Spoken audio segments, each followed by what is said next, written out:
I thought that was a dead sheep then. Wait, is it? I mean about deep holes and crevices all over the place. And look, it's even claimed a victim. There's a sheep skull in there.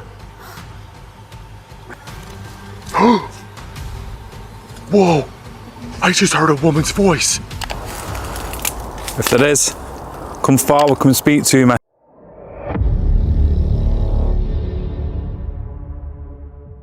Most camping trips end with nothing more than stories, but one woman abandoned her campsite in the middle of the night, while another explorer kept hearing voices and footsteps from the darkness around him. So what was really out there? On July 13th, 2025, deep within the rain-soaked wet woodland of New England, Marlo from Explore With Me, Marlo C begins what should have been another peaceful solo camp.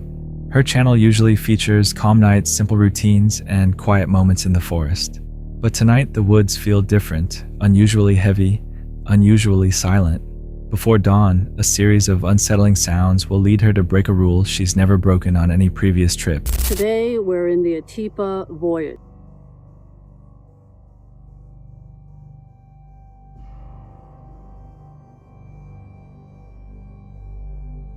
It's coming up on 7:30. Figured I'd just take a little woodland walk. It's pretty out here. It's coming up on 11 o'clock. Good night, guys.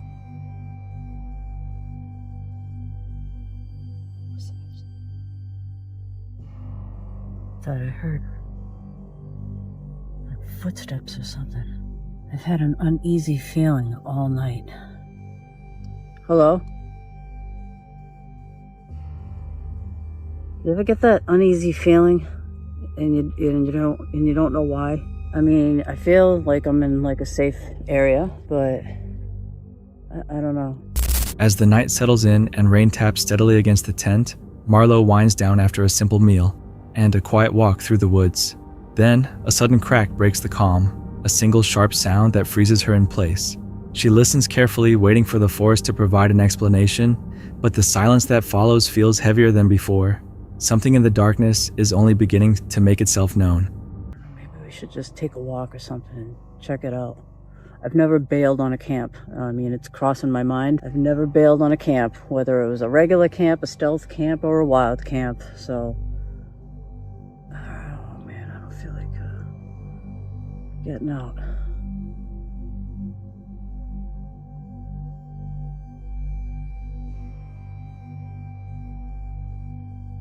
Hello?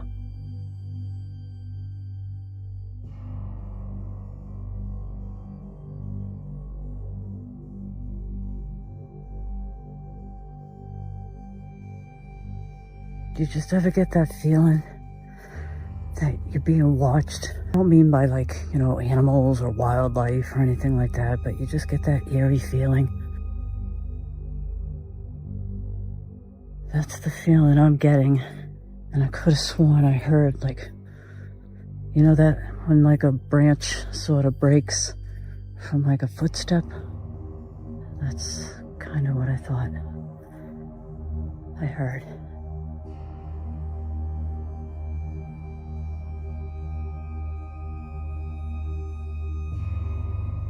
Yeah, my heart's racing and everything.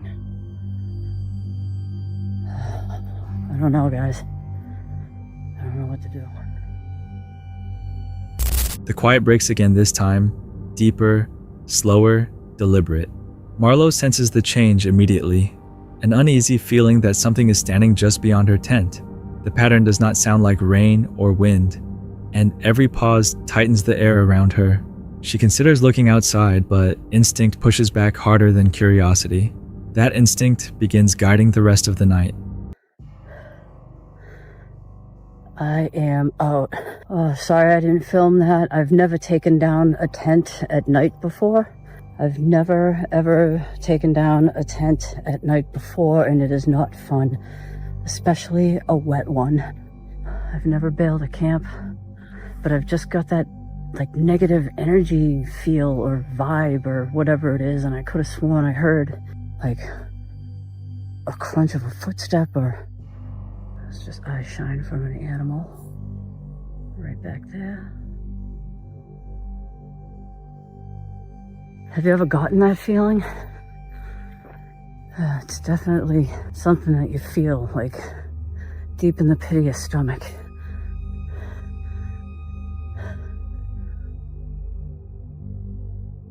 I don't know what happened. I'm not sure. I know I heard something, and by the time, of course, when you get the camera on, you know, you hear the tail end of it or nothing at all. I can't, and I wouldn't even be able to fall asleep. You know how you get like nervous and stuff like that. You wouldn't be able to fall asleep. If you have like that kind of a feeling, or you have like a negative feeling or an unsafe feeling, then I think the best bet would be to leave. Unease eventually becomes certainty. Marlo makes the rare decision to leave camp in the middle of the night, quietly packing her gear in the rain. The walk out is fast and tense, each step driven by the feeling that she is not alone in the woods. Once inside her car, she puts it simply, when something feels wrong out here, it is safer to leave than wait for answers that may never come. Viewers believe her instincts reacted to something real, perhaps a person nearby wildlife moving strangely, or a presence choosing to remain hidden. Most agree the unease was justified. If the forest was not empty, then what moved around her tent, and why did it go silent the moment she decided to leave? On May 18th, 2025, deep inside a remote desert canyon that was once submerged beneath the ancient sea of Cortez solo van traveler Lydia Rico set out to film another chapter of her off-grid adventures. Her channel follows quiet ASMR-style journeys, often peaceful, occasionally challenging. But on this trip, far from cell service and paved roads, a small mistake would leave her stuck in a place where heat, silence, and isolation become dangers of their own. Alright, I just got stuck. 20 psi right now. She began by lowering her tire pressure by hand, trying to compensate for the missing tools she normally used. As she traveled farther into the canyon, towering walls and loose sand served as reminders of how quickly this landscape can become hazardous. Still, she pressed on, unaware of how soon the desert would test her patience. Before long, the narrow trail led to a costly error.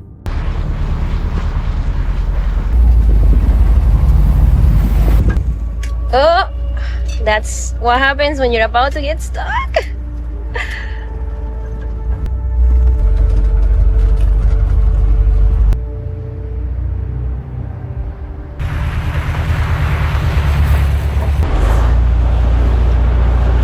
Alright, I just got stuck.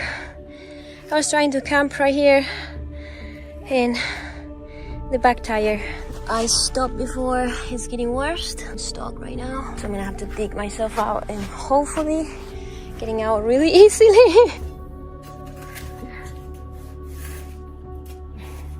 Damn it.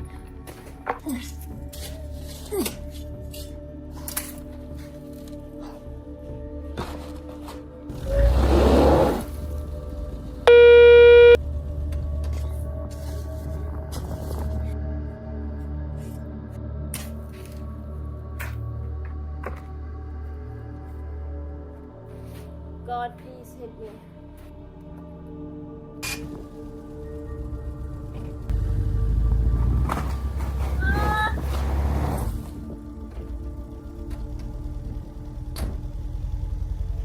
Yes, yes, yes, yes, yes.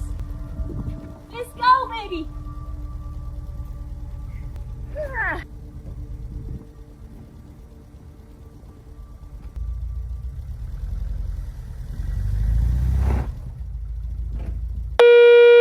While looking for a campsite, the van became trapped in soft sand, bringing her to an immediate stop. A single recovery board was not enough, and every attempt showed just how firmly the ground was holding the vehicle in place. Heat exhaustion and frustration increased. With every shovelful of sand she cleared away, but the desert was not finished making things difficult.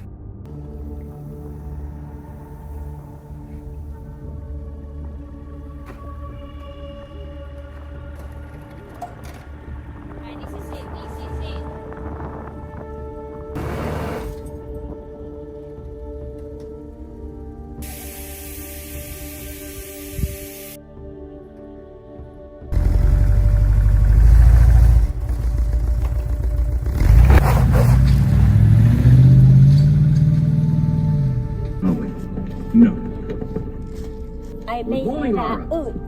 She tried again, using two board, digging deeper, lowering the tire pressure further anything that might help the van regain traction. After several tense attempts, the wheels finally broke free, ending the stress that had followed her since the moment she got stuck. Tired but relieved, she returned to solid ground and took a moment to recover, knowing she had narrowly avoided spending a far more difficult night alone in the canyon. Many comments pointed out how isolation can magnify danger.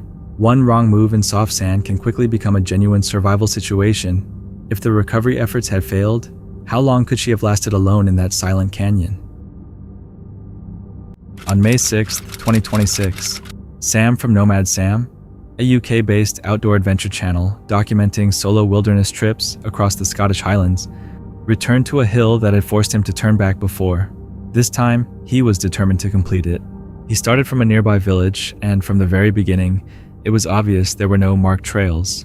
The entire route would be off-trail. That was pretty terrifying. I almost went up to my knee in this mushy peat, super boggy. Honestly guys, if I took a few more steps there, I probably would have been waist deep. That was pretty scary. Yeah, I mean, that is just the only problem with going off the beaten track. You know, you never know what you're really walking into. That was not good. Hopefully that's the only sort of sinking mud pool that I find. Early in the journey, a large wire fence stretched across the hillside with no clear way through. His dog couldn't get across it. Sam followed the fence until he found a small opening and squeezed through. Oh my god, it's an ambulance! What? That is an ancient ambulance. I thought that was a dead sheep then. Wait, is it? I don't know what that is. Yeah, I don't fancy getting inside of there actually. The detour cost valuable time. Rain began moving in soon afterward, and progress had already slowed. Further up the hill, he passed an abandoned ambulance sitting alone in the landscape. It was deteriorating and offered little real shelter, but it stood out given how remote the location was. The surrounding ground was uneven, with deep holes and hidden crevices scattered across the terrain. I mean about deep holes and crevices all over the place. And look, it's even claimed a victim. There's a sheep skull in there. You know, if that was sort of covered up a little bit with the shrubbery, you could easily fall straight into there. He continued toward the summit. As he got closer to the top, the weather changed quickly. Low clouds settled over the hill, and visibility dropped to almost nothing. Wind and rain increased, and the landscape around him lost all recognizable features. Look at this, guys. I literally cannot see my way back. But yeah, I think as I descend, it'll get a lot better. So yeah, I'm just going to make my way back down. Really just goes to show how incredibly quickly the weather can change up here. You can really get caught out. There was no clear view of the road ahead or the way back. At that point, reaching the summit was no longer the goal. GPS became the only dependable navigation tool. Getting off the exposed terrain safely became the only priority. He made it down. The hill remained unfinished, but knowing when conditions outweigh the objective is what keeps a solo trip from becoming something much worse. Have you ever been caught in weather that forced you to turn back? This encounter comes from the YouTube channel Midwest Ghost Hunter, where Ian documents solo explorations of forests, abandoned sites, and locations associated with paranormal activity. On March 26th, 2024, he set out alone, first visiting a place known as the Red Bridge, before entering a nearby forest with a troubling reputation of its own. At the Red Bridge, everything was completely quiet when Ian arrived. He started recording and attempting to communicate with whatever was rumored to haunt the area. For a while, nothing happened. Then the atmosphere changed. What's up guys, Midwest Ghost Hunter here. In this video I'm going to be investigating two different locations. The first, known as the Red Bridge. It is said to be haunted by a woman who drove her car off of the bridge and was killed. If you park your car in the middle of the bridge. The second location I'm going to be investigating is called the Man Mound Park. It memorializes a giant Native American burial mound. The mound builders formed it in the likeness of a man with horns, and it is thought to represent a powerful Indian shaman or god. However, the construction of a road in 1905 destroyed the feet and the lower legs of the figure. It is thought that this desecration, unexplained mists and fogs have been seen floating through the trees. Ghostly figures have been seen appearing in the middle of the road. Visitors have also reported hearing high-pitched shrieking noises and having their cars failing to start when attempting to leave. There she is, the Red Bridge. I think this is actually my first haunted bridge video on this channel. I'm intrigued to see if this ghost lady will come out and talk to me. Hello, my name is Ian. Is there anybody out here with me? I hear that this red bridge is haunted. Could you show me if it's haunted? The silence felt heavier. Moments later, I got a weird feeling over here. I'm getting like a tingly feeling in my whole body. Whoa! I just heard a woman's voice. I couldn't tell what she said, but it sounded like it came from, like, under the bridge.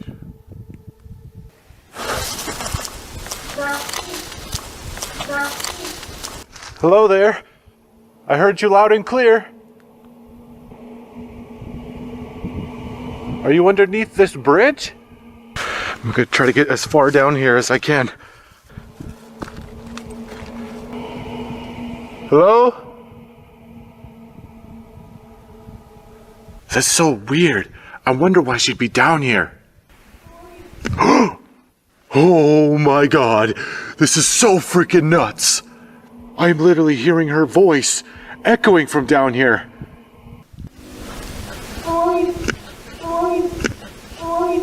Ma'am, I hear you. Do you need help? Just like that. Complete silence. Ian heard a woman's voice clear and nearby. He was alone.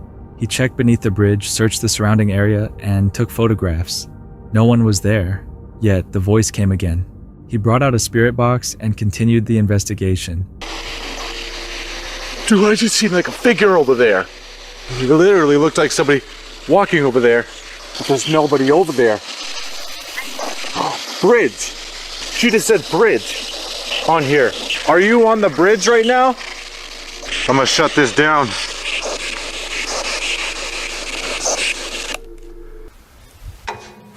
Oh, holy sh! That was loud. Oh god. There's nobody out here. I'm the only one here. I can hear you clanging around over there. Oh, what the f? Oh my god. Okay, I'm freaked out. My booster light is dying. I think I had enough of this place. Oh, what the f? Oh my god. Oh god. What the f was that? She literally splashed in the water. Yeah, that's it. I'm good. Soon afterward, a loud metallic bang shattered the silence. The woman's voice returned, and this time it seemed to say the word help. Seconds later, a forceful splash came from the water below. The voice, the bang, and the splash didn't feel random. They felt connected. Ian eventually left the bridge and continued on. The forest brought a different experience. Just to make note, there is a farm right next to here.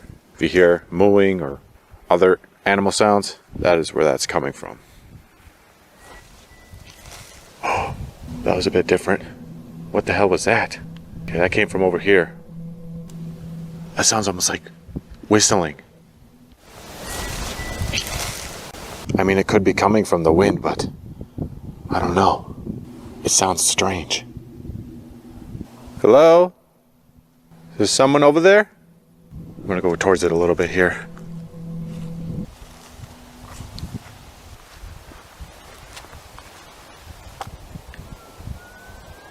Oh my god. It's getting louder.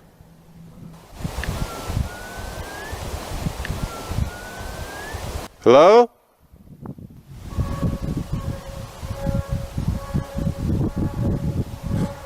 That's a donkey. Didn't think I'd be communicating with one of those. That's so strange. What could that sound be? So if I hear those whistling sounds now, I'll know that that wasn't the wind. But as of now, I think it's kind of up in the air.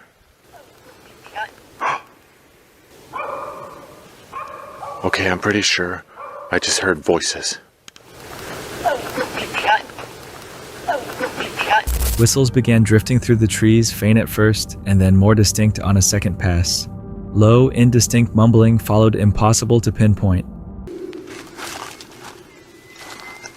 There's that whistling.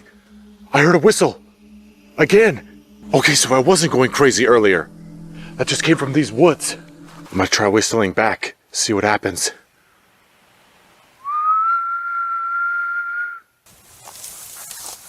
Oh God, oh God. Yeah, I kinda knew better. I was warned against whistling in the woods. Oh, do I dare investigate it? Here goes. Oh gosh. I have a bad feeling about doing this.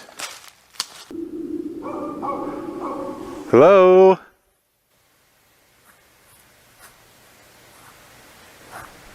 Oh my God, it literally sounds like somebody walking over there. I can literally hear him in the grass. Those were straight up footsteps over there.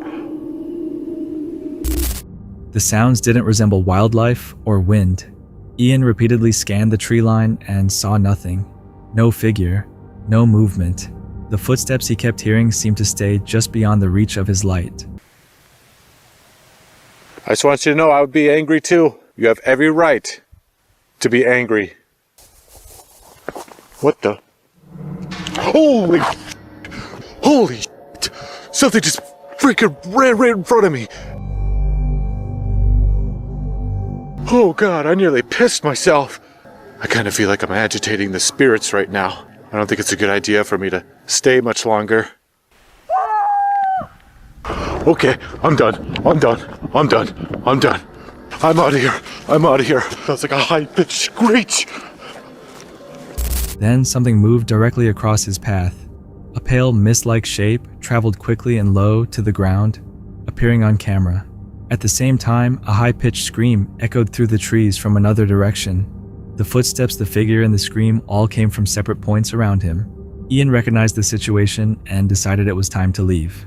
During the spirit box session, the word Wendigo came through, referring to an entity from Algonquin tradition, said to imitate sounds and draw people deeper into isolated places. The voice at the bridge, the whistles, and the footsteps in the forest all followed the same pattern: sound, confusion, and escalation. Ian left with footage, but no clear explanation. What do you think was actually out there with him that night?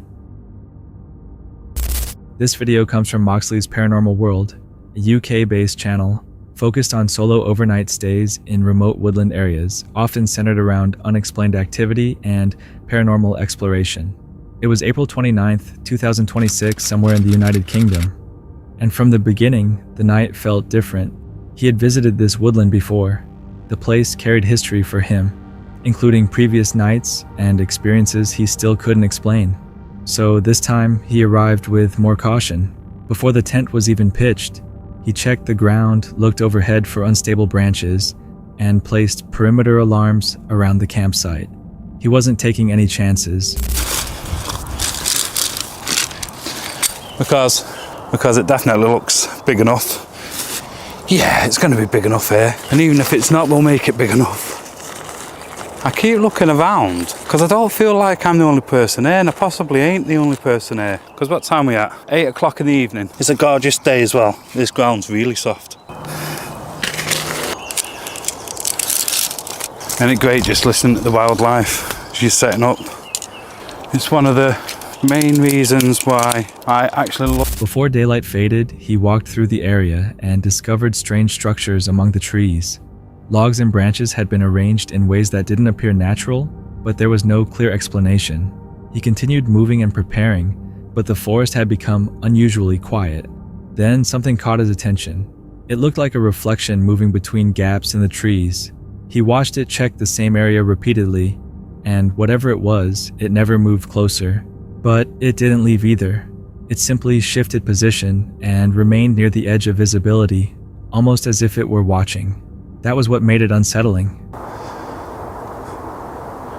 Is there someone else here with me? If there is, come forward, come and speak to me. Or show yourself. Show yourself on the camera. Maybe come and show me what you look like. Don't know who I'm speaking to. Let's go over this side.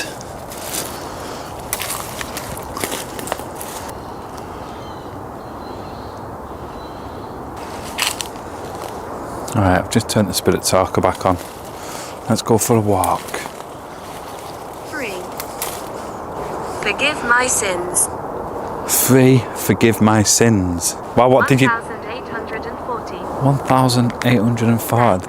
1840s. Leg. There's something... My name is Raymond. Raymond? Is that what we just got in the tent as well? Raymond? I'm always watching. You always watching, are you? Kelsey. What are you always watching? Are you watching people who come out here doing the photography? They're the strangest thing is, this place is supposedly full of wildlife, like deers and all sorts. May I touch No, you cannot touch me. I've been trapped. You've been trapped here. And the thing is, earlier on, we've seen deer tracks. It wasn't aggressive, it was patient. At night, reflections in the woods can be difficult to judge. A small flash on wet leaves, branches, or an animal's eyes can appear farther away or closer than it really is. But when the same type of light seems to change position repeatedly, it becomes harder to dismiss. Now the reflections were no longer appearing from a single direction. They showed up deeper in the woodland from several locations at once. There was no longer one place to focus on. The trees swallowed the distance and made it nearly impossible to tell how far away anything really was. Through all of it, the movement continued ahead of him, and beside him, never closing the distance, but never falling behind either. It felt like something was matching his pace, something that knew exactly how far away to remain. Spirit Talker, that was absolutely insane. Some interesting stuff coming through on that. The EVP, I'm not 100% sure about, but that weird light, I don't even know if the camera's picked it up, but that was very odd, especially with the sightings of UFOs and stuff. I'm not saying it was a UFO, and I didn't say it was a UFO then either. But anyway, I need to get myself a quick cup of coffee, pack this tent away. Then one of the perimeter alarms went off. He checked the area immediately, but there was nothing there. No tracks, no visible movement, nothing he could identify. Only the alarm followed by silence. More muffled noises came afterward close to camp and near the monitored line. He went back out to investigate again, but still found nothing he could confirm. The alarm had been triggered, meaning something entered the perimeter, but whatever it was left no obvious sign behind. Nothing was identified, nothing was confirmed, but nothing truly disappeared either. It remained out there beyond the camera, just outside the edge of the light, present enough to feel real, but unclear enough to prove. By morning, the only thing he could say with certainty was that he never felt completely alone out there. Maybe it was wildlife, maybe it was light playing tricks, or maybe something really was moving alongside him in the dark. But if it was only the forest, why did it feel so aware of where he was? This video comes from Wild Bliss Bunny, a solo female outdoor creator known for minimalist camping, urban stealth camps, and lightweight backpacking adventures. On February 14th, 2026, she uploaded a video filmed in California, United States, within an urban redwood grove located near a public walking road. Leave that while I get this together. Yeah, this is... Oops. Oopsie daisy. Wow, I'm really glad. I only have 4 of them. Hopefully that's enough. This could actually go around this tree if it was longer. I don't know if I need it. All right. It looks like it's up. I may need to go around and finesse the things. Yeah, that works. Maybe that's why you don't need as many, because a lot of them could go on the same one. I think I'm gonna put it on a longer one. Let's go in and see what it's like. She finishes setting up her lightweight trekking pole tent among the redwood trees. Earlier in the evening, her microphone had been damaged after a tripod fell over, causing some frustration.